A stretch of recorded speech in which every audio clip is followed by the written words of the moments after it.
मैले चाहिँ हजुरलाई हँसाउनु पर्ने छ हैन हजुरले हँसाउन ठिक छ त ठिक छ गर्लफ्रेन्डै बनायो नि दाइ मेरो मेरै होइन नि यो कति वर्ष पुग्यो म पुगिसकेँ 15 बल्ल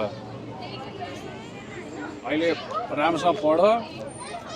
अनि त्यसपछि आफ्नो खुट्टामा उभ अनि बल्ल के भन्ने दाइ म तिमीलाई के भन्न मन छ केमा इन्ट्रेस्ट छ मलाई पैसा कमाउनु छ दाइ पैसा कमाउनु छ लास्टमा गएर पैसा कमाउने हो होइन अब त्यसो भए अन्टरप्रेनर टाइपको गर्नु पर्यो के छ त्यस्तो तिमीलाई आइडिया त्यस्तो छैन त केही छैन अनलाइन छ अनलाइनमा राम्रोसँग गर्न सक्यो भने मान्छेको प्रब्लम सल्भ गर क्या टन्न पैसाको जति धेरै मान्छेको प्रब्लम सल्भ गर्छ त्यति धेरै पैसा हुन्छ आजकल फेरि अब बेरोजगारहरू धेरै छन् त्यही भएर युट्युबमा फेरि अघि नबढ्ला फेरि आफ्नो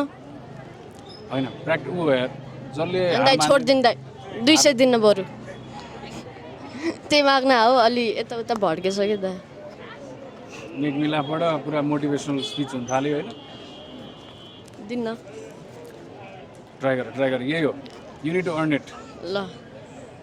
कमाउने अर्न माई लभ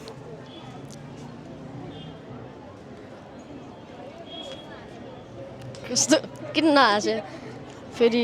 अर्कोमा त हाँस्नुहुन्छ मेरोमा नि हाँस्दिनँ एकचोटि ट्राई गर ह म जेन्युनली हाँस्छु त आयो भने हाँस्छु ल त्यसो भए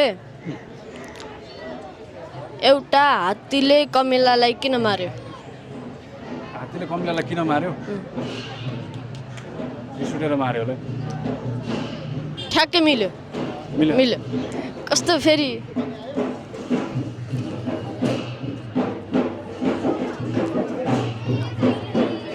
बाजा ल भयो दाइ सक्यो हो सक्यो